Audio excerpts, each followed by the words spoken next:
before 11 o'clock, an active duty soldier assigned to Fort Stewart, Georgia, shot and wounded 5 of his fellow soldiers here on Fort Stewart. Thankfully, all are in stable condition and all are expected to recover. The alleged shooter is in custody. We have reestablished security. I have lifted all lockdown measures on Fort Stewart, and there is currently no threat to the local community. I'd like to recognize and thank our Army law enforcement and medical personnel and our partners from local, state, and federal law enforcement and emergency services for their quick response and support. I would also like to thank the brave soldiers who immediately intervened and subdued the shooter. These soldiers, without a doubt, prevented further casualties. Our wounded soldiers were initially evacuated to Wynn Army Community Hospital right here on Fort Stewart. All arrived in stable condition, and 3 of the 5 required surgical intervention. 2 have been transported to Memorial Hospital in Savannah, Georgia for additional care. We have identified the alleged shooter as Sergeant Cornelius Radford, an automated logistics sergeant assigned to 2nd Brigade Combat Team. Sergeant Radford has not previously deployed to combat. Sergeant Radford has been interviewed by the Army Criminal Investigation Division and is currently in pretrial confinement, awaiting a charging decision by the Office of the Special Trial Counsel. Right now, our primary focus is first on caring for our injured soldiers and their families, and also supporting the soldiers of the Spartan Brigade. All of the families of the victims have been notified, and we're wrapping our arms around them and ensuring we provide them all the support that we can. Before I take questions, I want to remind you that this is an ongoing investigation, and we're still gathering questions. And ladies and gentlemen, I'll now take your questions. General Lewis with the Coastal News. Can you give us what unit he was assigned to and how long he served in the Army? If you didn't mention it. Yeah, he is assigned to one of our sustainment units here in 2nd Brigade Combat Team at Fort Stewart, and I will have to confirm how long he served with us.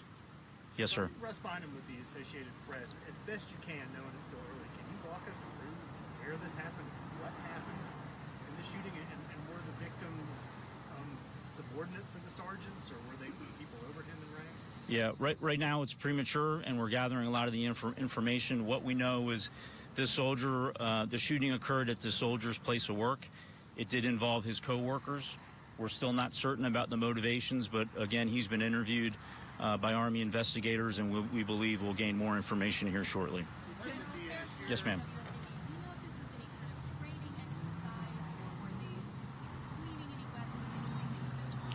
No, ma'am. We don't have any reason to believe it had anything to do with a training event. Other than that, I can't state the motivations for this soldier. We've heard that the shooter may have been from Jacksonville, Florida. Are you able to confirm that? We also heard that he has maybe been arrested for DUI recently.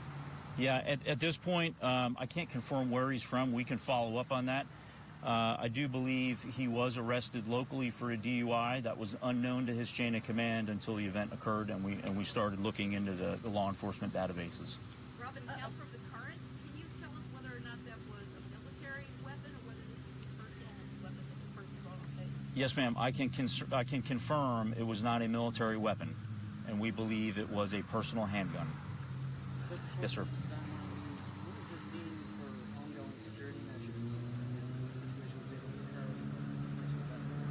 Yeah, I'm very confident in the security of this installation.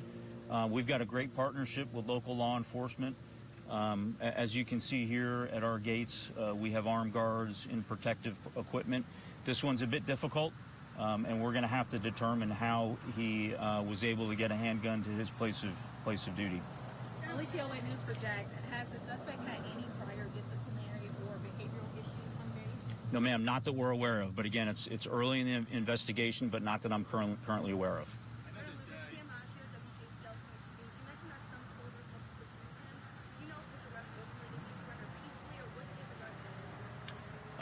I don't have the details on that, but I know that his soldiers in the area that witnessed the shooting immediately and without hesitation tackled the soldier, subdued him, that allowed law enforcement to then take him into custody. And we've got time for one more question. I know that you can't speak to the motivation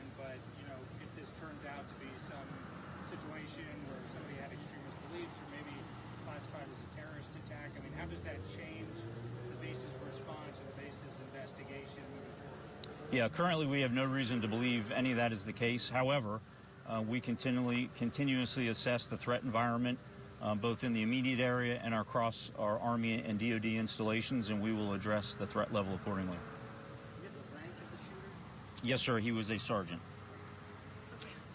Ladies and gentlemen, thank you for your questions, and again, thanks to the local responders and the local community for their help. Thanks, and have a great afternoon. Thank you, sir.